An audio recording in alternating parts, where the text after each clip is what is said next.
지금까지 저희는 요한계시록 12장까지 살펴봤습니다.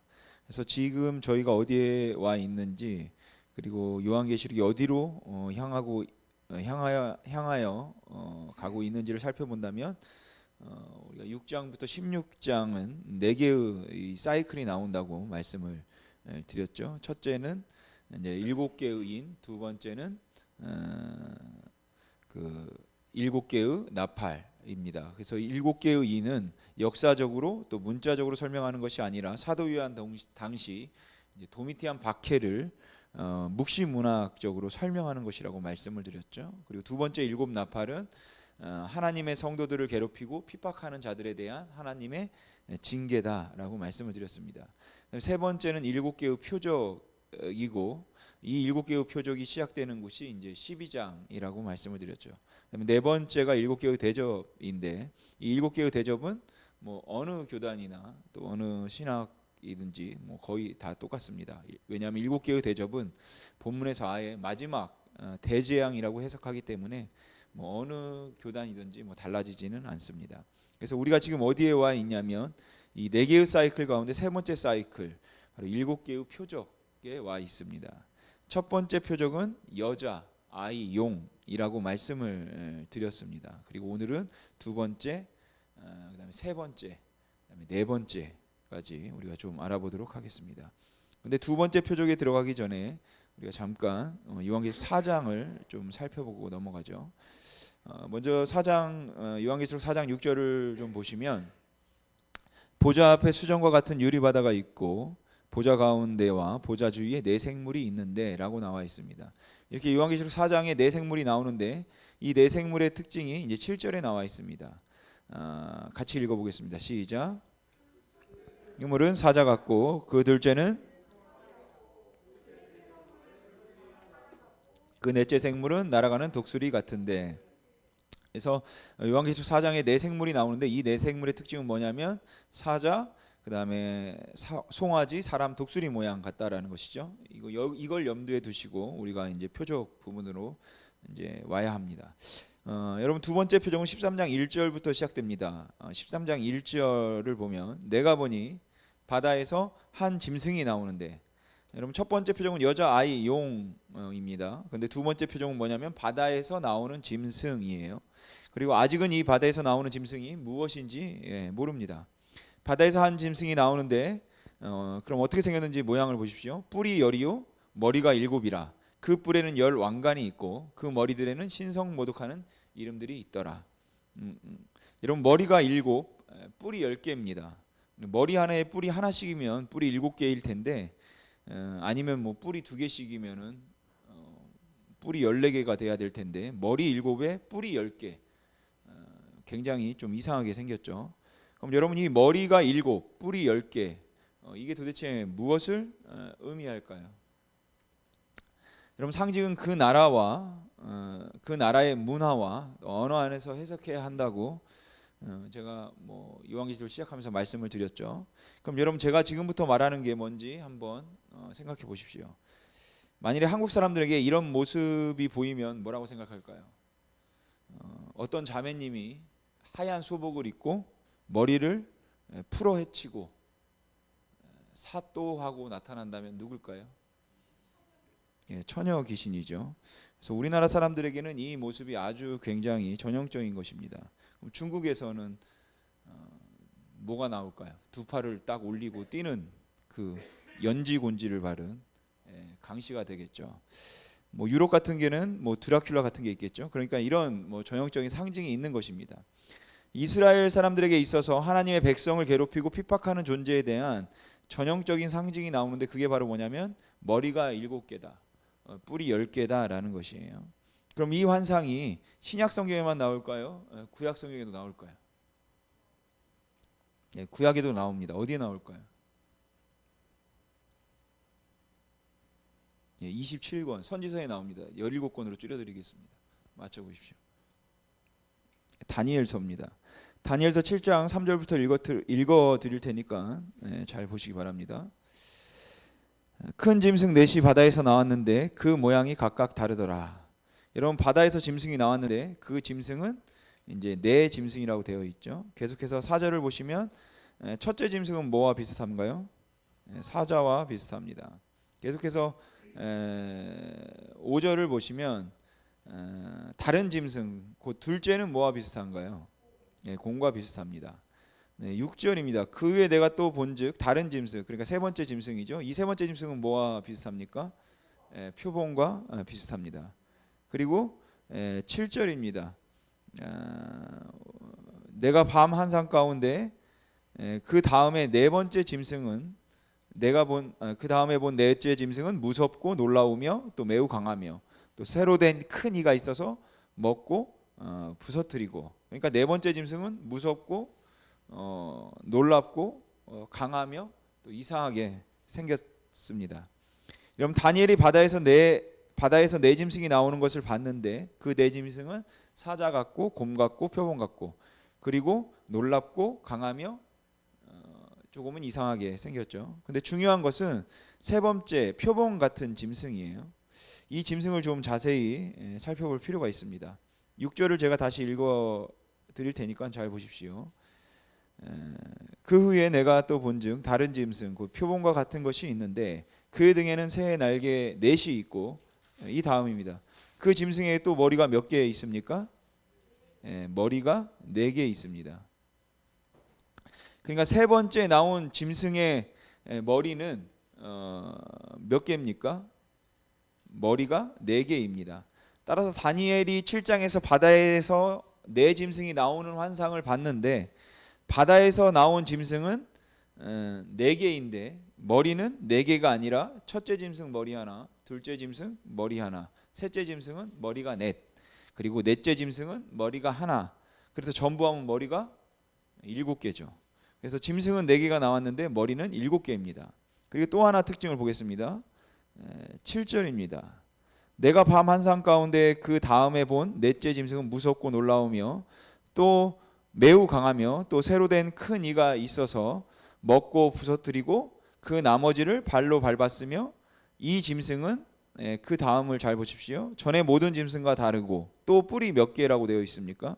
10개입니다. 그러니까 다니엘서 이후 항상 하나님의 백성을 괴롭히고 핍박하는 존재들에 대한 가장 전형적인 상징이 뭐냐면 머리가 7개, 뿔이 10개인 것이에요. 그래서 머리가 7개다, 뿔이 10개다 라는 존재는 성경에서 항상 어떤 걸 상징하냐면 하나님의 백성을 괴롭히고 핍박하는 어떤 존재인 것입니다.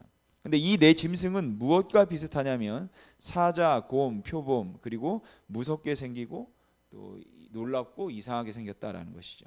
그럼 이 네 짐승이 우리가 아까 13장 오기 전에 살펴봤던 요한계시록 4장에 네 생물이 나오는데 그 네 생물과 같은가요, 다른가요? 다르죠. 요한계시록 4장의 네 생물은 사자, 송아지, 사람, 독수리 같습니다. 근데 다니엘서에서는요, 사자는 같지만 곰, 표범, 무섭고 이상하게 생긴 짐승은 다르죠. 그러니까 다니엘이 본 환상은 요한계시록 4장에 나오는 그 네 생물의 환상과는 다른 것이에요. 이걸 염두에 두시고 우리가 다시 요한계시록 13장으로 가겠습니다. 1절부터 제가 읽어보겠습니다. 내가 보니 바다에서 한 짐승이 나오는데 뿔이 10이요 머리가 7이라. 그 뿔에는 10 왕관이 있고 그 머리들에는 신성 모독하는 이름들이 있더라. 내가 본 짐승은, 그러니까 이제 짐승에 대한 자세한 묘사가 나오기 시작합니다. 그 짐승의 특징을 잘 보십시오. 내가 본 짐승은 뭐와 비슷합니까? 표범과 비슷하대요. 그리고 그 발은 곰의 발 같다고 합니다. 그리고 그 입은 사자의 입 같습니다. 그러면 지금 요한계시록 13장에 나타난 네 짐승은 요한계시록 4장에 있던 그 네 생물을 의미합니까? 아니면 다니엘이 본 그 환상을 의미하나요? 다니엘이 본 것을 의미하는 것이죠. 그러니까 성경에 네 생물이 나오면 뭐 네 짐승이 나오면 그냥 아무 생각 없이 다 똑같다라고 생각하시면 안 되는 것입니다. 절대 우리가 그렇게 해석할 수는 없는 것이에요. 요한계시록 4장에 나와 있는 네 생물은 에스겔서에 나와 있는 네 생물과 동일합니다. 에스겔서에 나오는 것과 에스겔서에 나오는 것은 이제 사람, 사자, 소, 독수리. 그래서 요한계시록 4장과 비슷하죠. 이것은 이제 천사를 의미하는 천사의 모습을 나타내는 것이에요. 그래서 우리는 천사가 뭐 날개 달고 하얀 날개 달고 어린 아이의 얼굴을 하고 막 그런 모습인데 사실은 고대 시대의 천사의 모습은 이런 어마무시한 무서운 모습입니다. 사실은. 그러나 요한계시록 10장에서 살펴보고 있는 이 네 짐승은 표범 같고 곰 같고 사자 같으니까 완전히 다른 거죠. 그래서 이건 다니엘서 7장에서 다니엘이 봤던 하나님의 백성을 괴롭히고 핍박했던 어떤 그런 전형적인 존재인 것입니다. 이렇게 두 번째 표적은 바다에서 나온 짐승인데 그 바다에서 나온 짐승은 표범과 비슷하고 그 발은 곰의 발 같고 그 입은 사자의 입 같은데 용이 자기의 능력과 보좌와 큰 권세를 그에게 주었다라는 것이에요. 그럼 바다에서 나오는 짐승은 사탄입니까? 아닙니까? 여러분 우리가 요한계시록을 해석하다가 용이 나오면 무엇으로 해석하기로 결정했습니까? 용은 사탄으로 해석하기로 했죠. 왜냐하면 요한계시록 12장에서 용은 마귀 사탄이다라고 나와 있으니까요. 근데 이 용이 바다에서 나온 짐승에게 자기의 권세와 능력과 보좌를 줬습니다. 그러니까 이 바다에서 나온 짐승은 사탄은 아니죠. 그럼 어떤 존재입니까? 사탄에게 권세를 받은 존재인 것이죠.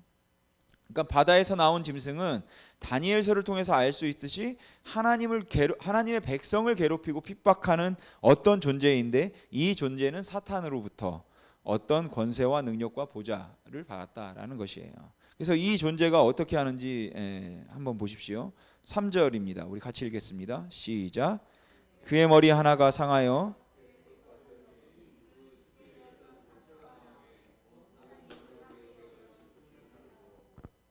그러니까 거의 죽을 뻔했는데 다시 살아났습니다. 계속해서 4절을 보시면 용이 그러니까 사탄이겠죠. 용이 짐승에게 권세를 주므로 용에게 경배하며 짐승에게 경배합니다.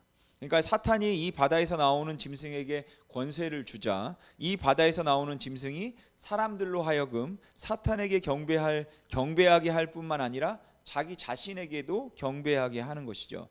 그러면 바다에서 나온 짐승은 도대체 요한계시록에서 무엇을 상징하는 것일까요? 바다에서 나온 짐승은 사람들로 하여금 자기에게 경배하게 할 뿐만 아니라 사탄에게 경배하게 하는 존재인데 도대체 뭘까요? 계속해서 6절을 보겠습니다. 그 바다에서 나온 짐승이 입을 벌려 하나님을 비방합니다. 그러니까 사탄은 아닌데 사탄에게 어떤 권세를 받은 이 존재는 겁도 없이 하나님을 비방한다라는 것이죠. 하나님을 향하여 비방하되 그의 이름과 그의 장막 곧 하늘에 사는 자들 즉 그리스도인들을 비방합니다. 그리고 권세를 받아 성도들과 싸워 이깁니다. 그리고 각 족속과 백성과 방언과 나라를 다스리를 권세를 받았습니다. 또 죽임을 당한 어린 양의 생명책에 창세 이후로 이름이 기록되지 못하고 이 땅에 사는 자들은 다 짐승에게 경배합니다. 그렇다면 13장에 나와 있는 바다에서 나온 짐승은 누구를 지칭하는 걸까요? 사탄에게 어떤 권세를 받아서 사람들로 하여금 자기를 경배하게 하고 또한 사탄에게 경배하게 하고 하나님을 비방하고 성도들을 죽이고 핍박하는 이 존재는 도대체 누굴까라는 것이에요. 그 다음에 중요한 것은 세 번째입니다. 우리가 지금 7개의 표적을 살펴보고 있는데 첫 번째 표적은 여자아이 용이었죠. 두 번째 표적은 방금 본 바다에서 나온 짐승이었습니다. 그리고 세 번째 표적은 이겁니다. 11절 내가 봄에 또 다른 짐승이 그러니까 이번에는 또 다른 짐승이 어디서 올라옵니까? 땅에서 올라옵니다. 그러니까 두 번째 표적은 바다에서 올라온 짐승, 세 번째 표적은 땅에서 올라온 짐승이죠. 그럼 도대체 누구인지 잘 보십시오. 내가 봄에 또 다른 짐승이 땅에서 올라오니 어린 양같이 두 뿔이 있고 용처럼 말을 하더라. 어린 양같이 두 뿔이 있습니다. 근데 여러분 우리가 어린 양은 누구였죠? 예수님이죠. 그러면 땅에서 올라온 짐승은 예수님인가요? 아니죠. 왜냐하면 어린 양 같이니까요. 그러니까 예수님은 아닌데 겉으로 볼 때는 예수님 같은 것이에요. 근데 그 다음에 뭐라고 합니까? 용처럼 말을 한다고 합니다. 근데 용은 누구였습니까? 사탄이죠. 그러니까 이 땅에서 나온 짐승이 너무 흥미로운 것은 뭐냐면 외모는 너무 예수님 같다.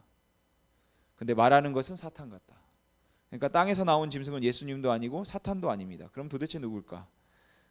특징이 나와 있습니다. 한번 잘 보십시오. 12절입니다. 그가 먼저 나온 짐승, 그러니까 바다에서 나온 짐승의 모든 권세를 그 앞에서 행하고, 그리고 땅과 땅에 사는 자들을 처음 짐승에게 경배하게 합니다. 그러니까 이 땅에서 나온 짐승의 특징은 뭐냐면 자기보다 먼저 나온 짐승, 즉 바다에서 나오는 짐승에게 사람들이 경배하도록 시키는 존재예요. 여러분, 바다에서 나온 짐승은 사탄은 아니지만 자기가 경배를 받습니다. 근데 땅에서 나온 짐승은 사람들로 하여금 강제로 그 바다에서 나온 짐승에게 경배하게 시킵니다. 계속해서 14절입니다. 짐승 앞에서 받은 바 이적을 행함으로 땅에 거하는 자들을 미혹합니다. 그러니까 사람들을 미혹하는 존재인 것이죠. 땅에 거하는 자들에게 이르기를 칼에 상하였다가 살아난 짐승을 위하여 우상을 만들라. 그러니까 그 바다에서 나온 짐승을 위해서 신전을 만들고 우상을 만들라고 시키는 존재가 땅에서 나온 짐승이에요. 계속 15절을 보겠습니다. 그가 권세를 받아 그 짐승의 우상에게 생기를 주어 그 짐승의 우상으로 말하게 하고 또 짐승의 우상에게 경배하지 아니하는 자는 다 죽여버립니다. 누가 하냐면 이 땅에서 나온 짐승이 이렇게 하는 거죠. 그러니까 바다에서 나온 짐승은 그냥 경배를 받기만 합니다. 그런데 실제로 사람들로 하여금 강제로 그 바다에서 나온 짐승에게 경배하도록 시키는 존재는 땅에서 나온 짐승이고, 이 땅에서 나온 짐승은 경배하지 않는 사람들을 다 죽이는 거죠. 그럼 도대체 바다에서 나온 짐승은 뭘 상징하고 땅에서 나온 짐승은 누구를 상징할까라는 것이에요. 그럼 우리 같이 16절부터 18절까지 우리 같이 한번 읽어보겠습니다. 시작. 그가 모든 자 곧 작은 자나 큰 자나 부자나 가난한 자나 자유인이나 종들에게 그 오른손에나 이마에 표를 받게 하고, 이 표는 곧 짐승의 이름이나 그 이름의 수라. 지혜가 여기 있으니 총명한 자는 그 짐승의 수를 세어보라. 그것은 사람의 수니 그의 수는 666이니라. 이게 그 유명한 666, 바로 땅에서 나온 짐승입니다. 그럼 도대체 땅에서 나온 짐승은 누굴까요? 뭘 의미하고 뭘 상징할까요? 그걸 좀 우리가 알아보도록 하겠습니다. 앞선 설교에서 말씀드렸듯이 어떤 사람이 상징을 사용한다면 이 상징을 사람들이 오해해서 잘못 이해하면 어떻게 할까라는 의구심을 갖기 때문에 반드시 본문에 어떤 히트라 해석을 하게 되어 있다라고 말씀드렸죠. 그래서 요한계시록 13장은 네 가지로 이 666이 뭘 의미하는지 설명하고 있습니다. 17절을 다시 보시면 누구든지 이 표를 가진 자 외에는 매매를 못하게 하니 이 표는 곧 짐승의 이름이다 라고 되어 있죠. 그러니까 요한계시록에서 말하는 666은 짐승의 이름입니다. 그런데 이 표는 짐승의 이름이나 그 이름의 수라고 합니다. 그러니까 666은 어떤 짐승인지 아니면 뭐 짐승 같은 존재의 이름이긴 한데 그 이름의 수다라는 것이죠. 계속해서 18절을 보시면 지혜가 여기 있으니 총명한 자는 그 짐승의 수를 세어보라고 합니다. 근데 그것은 뭐라고 합니까? 사람의 수다라고 그러죠. 그러므로 성경 본문을 근거로 666이 뭔가를 살펴본다면 666이라는 것은 어떤 짐승의 이름이에요. 근데 그 이름은 숫자를 가지고 있습니다. 근데 제일 마지막을 통해서 알 수 있는 것은 뭐냐면 그 짐승은 사자나 뭐 호랑이 같은 뭐 어떤 짐승을 의미하는 게 아니라 그 짐승은 사람을 의미한다라는 것을 알 수 있다라는 것이죠. 그리고 그 사람의 이름의 수가 666이다. 이렇게 말하고 있는 것이에요. 그럼 도대체 666은 뭘까요? 여러분들도 들어보셨을지 모르겠는데 히브리어에는 숫자 값이 있다라는 것이에요. 그래서 히브리어 처음 글자가 여러분 보이실지 모르겠는데 처음 글자가 알레프, 알렙이라고도 하는데 이게 영어로 하면 A입니다. A. 그건 숫자 값이 1을 갖는다라는 것이죠. 그 다음에 이제 베이트, 이건 영어로 B인데 이것은 뭐 2 이렇게 해서 쭉 있는 거죠. 3, 4, 5, 6 A, B, C, D에 이렇게 맞춰서 3, 4, 5, 6 이렇게 있는 것이죠. 그래서 이 개념을 가지고 어떤 분들은 네로 시절을 히브리어로 음력해서 그 히브리어 자음의 숫자 값을 더하면 이제 히브리어는 자음만 있으니까 원래 그래서 666이 나온다. 이렇게 그거를 자음을 고치면 이렇게 그것을 다 더해 보면 666이 나온다. 이렇게 말합니다. 근데 이 히브리어 자음이 숫자 값을 가지고 있다는 개념은 사실 이거는 성서 시대에는 없었던 개념이고 후대 아주 오랜 후에 나온 개념입니다. 유대 신비주의자들이 만든 개념인데, 여러분 히브리어 성경을 직접 보면 여러분들이 뭐 알 수 있을 건데, 만약에 히브리어 자음에 이런 숫자값이 있다면 창세기 5장에 그 족보가 나옵니다. 창세기 5장 보시면 족보가 나오고 뭐 사람들 나이가 막 나오죠. 900살까지 살았네, 910세까지 살았네, 969세까지 살았네, 이런 숫자들이 나옵니다. 그러면 그 숫자를 이 자음 몇 개 조합으로 쓸 수 있는 거예요. 뭐 900이면은 저기 900이면은 뭐 400개 400에다가 100 하나 더 쓰면 900 되는 것이죠. 타우 2개 쓰고 그다음에 뭐 코프 하나 쓰면은 900이 되는 겁니다. 근데 히브리어 성경에 전혀 그렇게 쓰여 있지 않아요. 자음 몇 개의 조합으로 숫자를 나타내지 않는다라는 것이죠. 히브리어 성경을 보면은 히브리어 그 숫자를 나타내는 단어들이 다, 하나는 어떤 단어가 있고 2를 나타내는 또 단어가 있고 3을 나타내는 단어들이 다 있습니다. 100을 나타내는 단어가 있고, 그 단어들의 조합으로 굉장히 그 969 간단하게 자음 뭐 3개로 쓸 수 있다면 그렇게 쓰지 아니하고 단어 뭐 굉장히 길게 쓰여져 있다라는 것이죠. 그러니까 만약 한글에 뭐 기억이 1이고 니은이 2고 디귿이 3이고 뭐 리을이 4고 미음이 5고 비읍이 6이고 뭐 이렇게 해서 쭉쭉쭉 해서 뭐 히읗이 50이라고 한다면, 뭐 55를 표시하려면 한글로 우리가 55 이렇게 쓸 필요가 없는 거죠. 55 이렇게 쓸 필요가 없고, 히읗이 50이니까 히읗 하나 쓰고 미음이 5니까 미음 하나 쓰면 55 이렇게 되는 겁니다. 근데 한글 자음에는 숫자값이 없으니까 그렇게 하지 않죠. 우리가 55 이렇게 한글로 조합해서 만들죠. 마찬가지로 히브리어 자음의 숫자값도 사실 성경에 쓰여진 시대에는 없었던 개념이에요. 그래서 자음 몇 개로 숫자를 쓰지 않고 단어들의 조합으로 굉장히 복잡하게 길게 숫자를 표현하고 있음을 히브리어 성경을 보면은 우리가 쉽게 알 수 있습니다. 사실 이 글자의 숫자값을 이용해서 계산하는 방법을 뭐 게마트리아라고 하는데, 물론 이런 방법이 있긴 합니다. 이거는 뭐 헬라 영향을 받은 방법인데, 특히 히브리어로 게마트리아 하는 것은 요한계시록 이후 훨씬 후대, 뭐 12세기 이후에 나온 것이에요. 그리고 네로 시저가 666이 되게 하려면 네로 시저 헬라어로 쓰인 거를 라틴어로 바꾼 다음에 그것을 히브리어로 다시 음력할 때 또 스펠링 하나를 또 빼야 됩니다. 그래야지 666이 돼요. 그런 문제가 있습니다.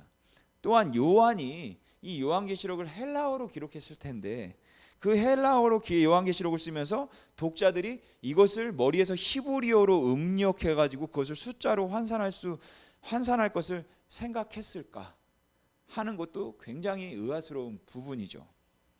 왜냐하면은 그 당시 기독교인들에게는 유대인들만 있던 것이 아니라 이방인들도 많았고, 그 이방인들이 히브리어를 알았을까라는 것도 굉장히 의아스러운 부분입니다. 바울이 나는 유대인이다라고 말하면서 나는 히브리어를 할 줄 아는 유대인이라고 하거든요. 그러면은 히브리어를 할 수 있는 유대인들도 그 당시에 많이 없었다라는 것이에요.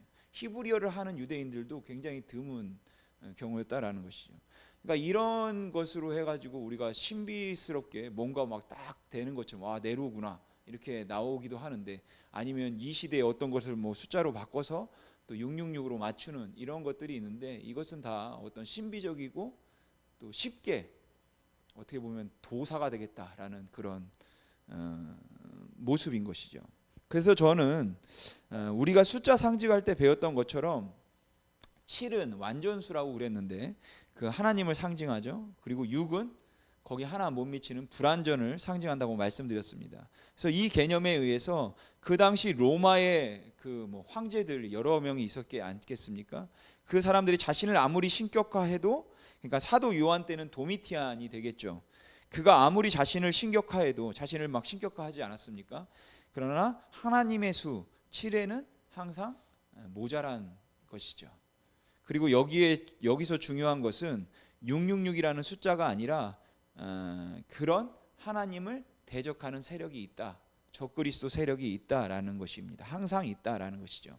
그러니까 네로 시대에 666이라고 하면 뭐가 됩니까? 네로가 되고, 도미티안 바뀌 때 666이라고 하면 도미티안이 되는 거죠. 하나님을 대적하는 사람들, 세력들. 만약 출애굽 시대에 뭐 666이라고 한다면 누가 되겠습니까? 바로라고 할 수 있겠죠. 만약 그 당시에 이런 개념이 있었다면. 그러니까 여러분 바코드 뭐 숫자를 합하면 666이 된다면 절대 아닙니다. 베리칩이 666이 아닌 것이에요. 그거 받는다고 우리가 구원이 취소되지 않습니다. 구원은 오직 하나, 예수님을 그리스도로 믿느냐 믿지 않느냐지, 바코드를 받느냐, 어떤 표를 받느냐, 뭐 바코드를 손에 찍었냐 이런 것과는 아무 상관이 없죠. 예전 저 뭐 중고등학교 때인 것 같은데, 예전에 그 롯데월드 가면은 실내에서 외부로 나갈 때 뭐 바코드 같은 거를 손에 찍어줬어요. 그래서 놀이동산 가서 그거 가면 찍으면 안 된다. 그래서 이렇게 뭐 빛에 비추면 이렇게 나오고 그랬거든요. 그래서 그런 것들도 막 교회에서 그게 짐승의 표다, 막 이런 웃지 못할 상황들이 생기고 했었죠. 그러나 그런 것들로 인해서 우리 구원이 취소되지 않는다라는 것이에요.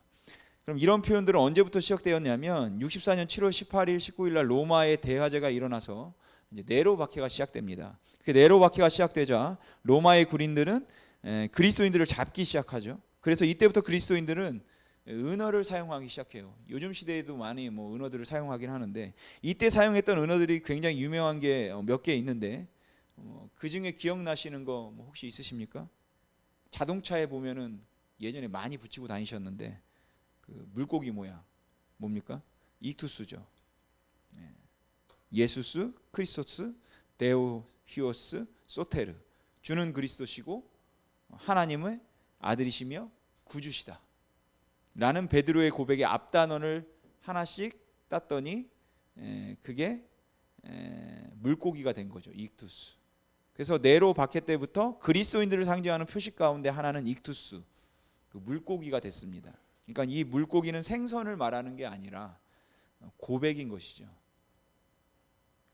그리고 이때부터 썼던 게 뭐냐면, 하나님을 대적하여 그리스도인들을 핍박하는 자를 666으로 대신 바꿔 쓴 것입니다. 그래서 로마 군인은 모르지만 그리스도인들은 아는 거죠. 그래서 그리스도인들 안에서 사용되던 언어가 이때부터 많이 나왔는데, 그 중에 하나가 익투스, 또 그 중에 하나가 666. 그리고 성경 이외의 다른 문헌들에서 이런 표현들이 종종 나온다라는 것이죠. 666을 받으면 안 된다. 666을 따라가면 안 된다. 666에 절하면 안 돼. 666이 언제 올지 몰라. 여러분, 앞선 설교에서 제가 사람의 이마나 사람의 몸에 어떤 이름이나 어떤 인이 새겨져 있다는 것은 뭐를 의미한다고 말씀드렸습니까? 내가 누구에게 속해 있는가를 의미한다고 말씀드렸죠. 여러분, 13장 18절에 666이 나오고 그 다음 바로 넘어가서 14장 1절에 14만 4천이 나옵니다. 둘 다 유명한 숫자 아닙니까? 여러분, 성경은 처음 기록될 때 장과 절에 따라 기록되지 않았고 그냥 쭉 기록되는 게, 장과 절이 없었어요, 성경이 처음에는. 근데 시간이 지나니까 이 절이 없으니까 불편한 것이죠. 어디를 찾는 것도 좀 불편하고, 뭐 예전에는 성경이 귀한 뭐 인쇄술이 발달되지 않았으니까 성경을 뭐 한 사람만 보고 읽어주고만 했으면 됐기 때문에 장과 절이 필요 없었겠지만, 읽는 사람만 구분하고 있으면 되니까요. 그러나 나중에 성경이 보급되고 인쇄술이 발달하면서 보니까 이게 절이 없으니까 같이 읽으려고 하면 너무 불편한 거죠. 그래서 후대에 천년이 훨씬 지난 이후에 성경에 장과 절을 넣어서 이제 편리하게 했습니다. 그러니까 성경은 하나님의 영감으로 기록된 것은 맞지만 장과 절은 영감은 아닙니다. 영감된 것은 아니에요. 장과 절은 나중에 후대에 신학자들이 편의상 넣은 것입니다. 그렇기 때문에 요한계시록이 처음 기록될 때에는 이것은 13장 18절이다. 이것은 14장 1절이다. 이제 장이 넘어간다. 이런 구분은 없었다라는 것이죠. 그러니까 13장 18절의 666과 바로 그 다음에 연결되는 게 바로 붙어 있는 거예요. 14만 4천인 것이죠. 그리고 이 두 개가 바로 대조를 이루는 겁니다. 그러니까 이게 더 중요한 것이 666이 누굴까라는 것보다, 666이 이 시대에 뭐 바코드냐 베리칩이냐 이런 게 중요한 게 아니라 이 666과 14만 4천이 대조를 이루고 있다라는 거예요. 그래서 요한계시록에서 말하고자 하는 것은 뭐냐면, 너의 삶에 어떤 인이 새겨져 있느냐라는 것이에요. 너의 삶에 짐승의 인, 666, 짐승의 인이 새겨져 있다면 너의 삶은 짐승에 속한 것이고, 너의 삶에 어린 양 예수 그리스도와 하나님의 인이 새겨져 있다면 너의 삶은 하나님에게 속한 것이다 라고 대조를 이루는 본문이 666과 이 14만 4천인 것입니다. 근데 자꾸 이 본문을 이상하게 해석해서 사람들을 두렵게 만들고 또 사람들로 호도하게 하는 것이죠. 그렇지 않습니다, 여러분. 예수를 그리스도로 믿으면 우리가 구원받는 것이에요. 걱정하지 마시고 어떤 혼란스러움에도 두려워 마시기 바랍니다. 구원은 오직 하나, 예수를 믿느냐 믿지 않느냐입니다. 이것을 염두에 두고 14장 1절을 우리 같이 한번 읽어보겠습니다. 시작.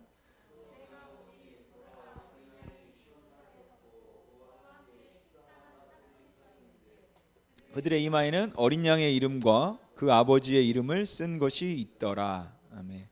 그러니까 이전 13장 18절에서는 그 이마에 666 짐승의 표가 새겨져 있었습니다. 그건 짐승에게 속했다라는 것이, 황제에게 속했다라는 것이고, 황제에게 절하며 황제가 내 왕입니다, 황제가 내 주입니다, 내 주인입니다 라고 말하는 사람이라는 뜻이에요. 그러나 그와 반대되는 사람들이 있다라는 것이죠. 그의 이마에는 어린 양 예수 그리스도의 이름이 있고 아버지의 이름이 새겨진 사람들, 즉 그리스도인들, 우리 같은 사람들, 예수를 그리스도로 믿고 따르는 사람들, 이 사람들은 14만 4천, 즉 하나님의 구원받은 백성이 된다라고 말하는 것입니다. 그럼 14만 4천의 특징은 일단 그 이마에 어린 양의 이름과 아버지의 이름을 쓴 것이 있습니다. 계속해서 3절을 보시죠. 그들이 보좌 앞과 내 생물과 장로들 앞에서 새 노래를 부르니 땅에서 속량함을 받은 사람들이에요. 4절에 어떤 특징이 3절에 나오면은 3절에서는 그 특징이 속량함을 받은 사람들인 것이죠. 그리고 4절에는 또 어떤 특징이 나오는지 보십시오. 구원받은 백성들은 여자와 더불어 더럽히지 아니하고 순결한 자들입니다. 그리고 어린 양이 어디로 인도하든지 따라가는 자. 그러니까 하나님의 구원받은 백성의 특징은 뭐냐면 순결한 사람들, 거룩한 사람들, 또 하나는 어린 양 대신 예수 그리스도께서 어디로 인도하든지 간에 따라가는 사람들, 그리고 끝부분에 보시면은 하나님과 어린 양에게 속한 사람들입니다. 그리고 제일 마지막 5절, 그 입에 거짓말이 없고 흠이 없는 사람들, 이게 바로 구원받은 하나님의 백성이다라고 말하는 것이죠. 여러분, 마귀라는 단어의 헬라어는 디아블로스입니다.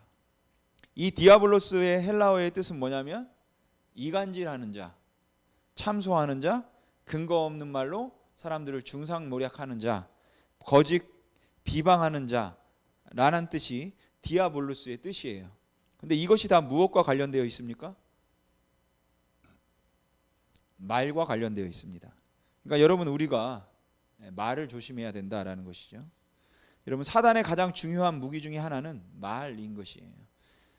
그러므로 우리가 거룩한 말을 해야 하고 속이는 말을 하지 말고 비방하는 말을 하지 말아야 하는 것입니다. 근거 없는 말로 누구를 비방하거나 이간질하면 우리가 절대 안 된다라는 것이죠. 여러분, 야고보서든지 또 복음서든지 에베소서도 그렇고 어디서든지 강조하는 것 중에 한 가지가, 그 중에 하나가 말입니다. 여러분, 내 삶이 정말로 예수 그리스도에게 속해 있다면 우리의 머리 대신 예수 그리스도의 거룩함과 성실함과 진실됨과 정직함이 나의 삶을 통해, 그리고 내 입의 말을 통해 우리가 드러날 수 있도록 해야 함을 여러분 잊지 마시기 바랍니다. 그러나 사탄에 속해 있다면 그렇게 해도 되죠. 왜냐하면 사탄은 거짓말하는 자이고 이간질하는 자고 비방하는 자고 근거 없는 말로 사람을 무너뜨리는 자니까 우리가 그렇게 여러분 해도 됩니다. 사탄에 속해 있다면. 그러나 나의 삶이 사탄에 속해 있지 않고 거짓과 어둠에 속해 있지 않고 거룩하고 진실하신 우리 하나님께 속해 있다면, 여러분, 우리가 가장 먼저 신경 써야 되는 것은 우리가 말이다라는 것을 잊지 마시기 바랍니다. 여러분, 정말로 저와 여러분이 하나님께 우리가 속한 사람이라면, 할 수만 있다면 이 입을 통해서, 이 입을 통해 나오는 말을 통해서 다른 사람을 세우고 또 하나님의 영광을 드러내는 여러분 그 일을 할 수 있으시기를 주님의 이름으로 소망합니다. 기도하겠습니다.